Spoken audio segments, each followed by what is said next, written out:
I know it's here somewhere. Finally. Oh, it's time for the doctor.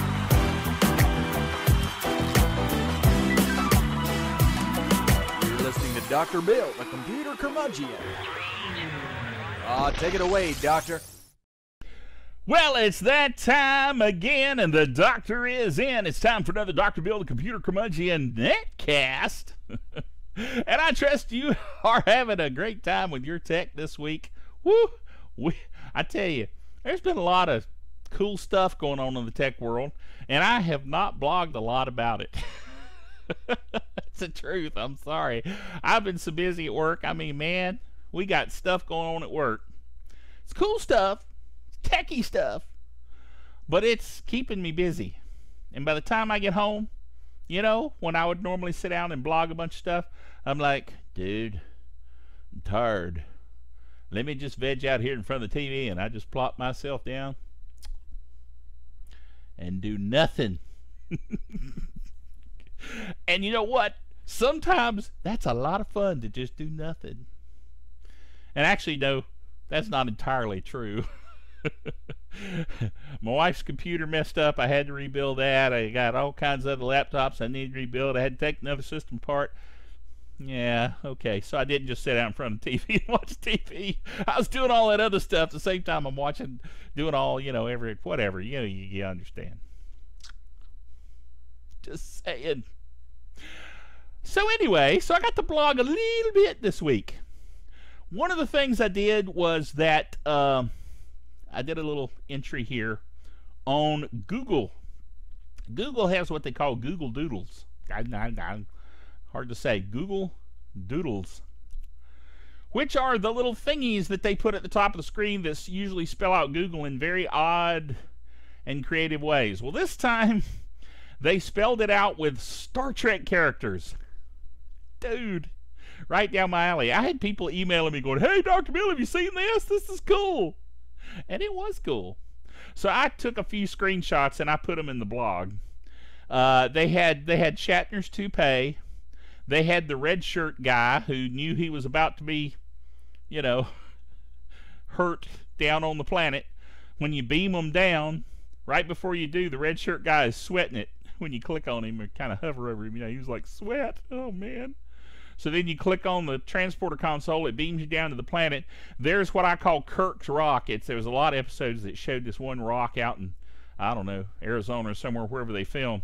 And it's recognizable, and so I call it Kirk's Rock because it always shows up in their planet sequences. But it's where he had the fight with the Gorn. So he throws a stick, it hits the Gorn, bounces off, hits the red shirt guy. He throws a rock, hits the Gorn, bounces off, hits the red shirt guy. He gets his stuff together to build that cannon, you know, with the gunpowder, fires it, the Gorn falls over, but not before it blows the smoke and dirt and stuff all over the red shirt guy. So then the next thing is you beam back up to the Enterprise, and the red shirt guy comes back out on the bridge, and he's all dirty and messed up and kind of looks like, oh man, why does it always happen to me? And then my wife found out that if you go to the transporter room and you click on the overhead compartment, tribbles fall out. I didn't even know about that. Dude, that was just so cool. I had more fun with that. And of course it was making Star Trek noises and it was doing all kinds of cool stuff. Go Google! So anyway, all of that was because of the 46th anniversary of Star Trek, the original series. Live long and prosper. Yes. Whoa! Geek Software of the Week. Geek Software of the Week jumps out at you and surprises you sometimes. But I'm telling you, I know why it's so excited, because, and Fred, you know, he's excited too. He's the one that does that. Fred. Anyway. Here's the thing. This software this week is awesome. I'm telling you. It's called Text Crawler. And no, it's not one of those things where the text crawl across the screen. You might think that, but it's not.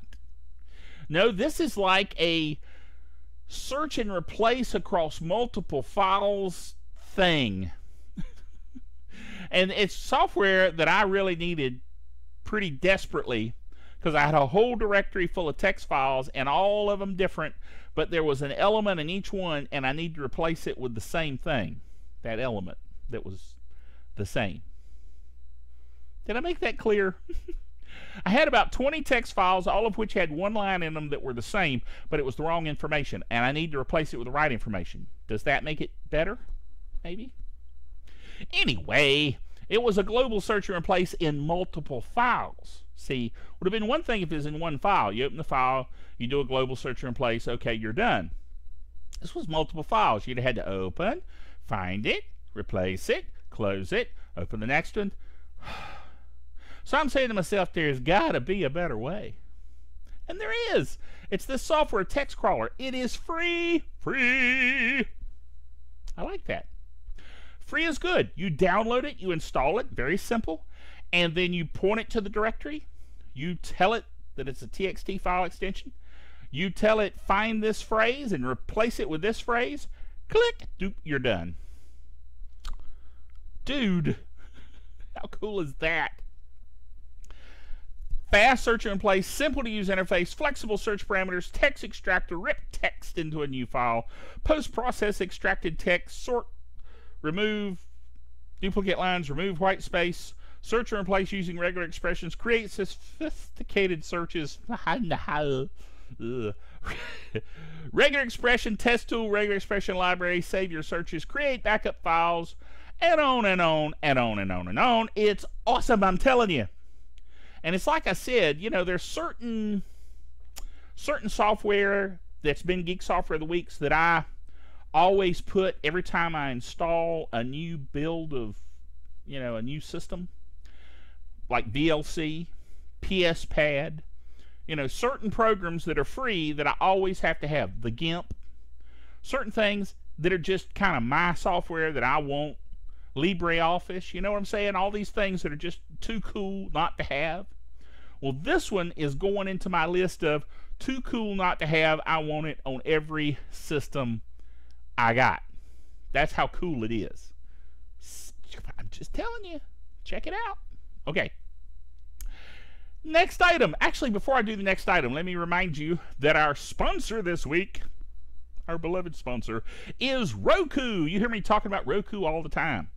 And if you go to my website, in the upper right-hand corner is a picture of me. It's actually a clickable player that you can play the program from. That's cool. But below that is how to subscribe to our shows. And below that is make your TV a smart TV, get a Roku. Dude. And so if you click on that, that will take you to a place where you can get really great deals on your own buying a Roku of your very own. Cool. So do that. Go to my website, drbill.tv, and click on that ad, and that will take you to the proper place from which you may buy a Roku. Now you may say, well, Dr. Bill, I could just go to Roku.com. Yes, you could. But if you click on that ad, then Dr. Bill gets credit for sending you, and I'm the one telling you about it. So come on, dudes and dudettes. Go through my website. Make sure it counts. Okay? Please? Pretty please? Okay. You know, I'm not beyond begging. All right, Amazon. Next item. Amazon adds to the Kindle family. I like my Kindle Fire, by the way. I have a regular Kindle, which my wife Belinda now uses, and I have a Kindle Fire, which is color, and it's, you know, tabletification of it. And it's cool, and I use it all the time. Reading a Star Trek book right now. Cool. I'm always reading a Star Trek book. Anyway. But they've added a new Kindle Fire, a Kindle Fire HD with a 1280 by 800 HD display with a polarizing filter and anti-glare technology for rich color and deep contrast from any viewing angle. It's an ad. Anyway. And then also they came out with a Kindle Paperwhite, which is like the original Kindle, which is kind of a paper gray.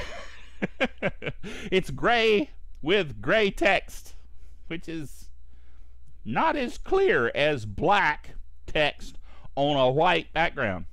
And apparently their you know, e-ink, as they like to call it, has greatly improved in quality, and now they have this new interface that is cool, and it also has a built-in light that kind of lights it not from the back but from the kind of the edges, and lights it up so that it doesn't glare in your face as bad, so you can read at night and stuff. Cool. All right, the last item for this week, Bing. Yeah, Microsoft's web search thing is called Bing. And Bing is to be the default browser on Amazon's new Kindle HD. What? What? Here's my comment. Bing? Really? Bing? Are you kidding? No. Microsoft told Mashable, the website, that its Bing search engine will be the default on the Amazon Kindle Fire's HD web browser. Amazon also confirmed this. The deal between the two companies came together recently. Adam Son, which sounds vaguely Vulcan, General Manager of Communications and Influencer of Marketing at Bing, said the last bits of the deal were finalized only today, which is hard to say apparently. Son said Bing would be the initial default search engine on the Kindle Fire HD and the new Kindle Fire tablets. He couldn't confirm if the terms of the deal also include Amazon's e-ink version readers. So, I'm quite confused about that. Why would they do that?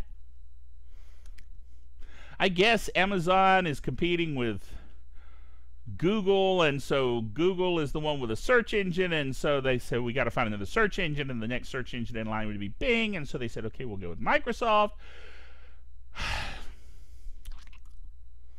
Yes, well, anyway, my hair keeps falling in my face, and my nose has been itching, and things have been wonky. I'm just saying, they are wonky. So, I'm going to go get something to drink and take it easy for a while. I've got myself all worked up. What can I say? Bing! Bing, really? Anyway, join us next time when the doctor will say, Bing! Are you kidding? No, actually I won't. I will try very hard not to say that. I will try to forget about Bing. Remember, until next time, the doctor is out of here.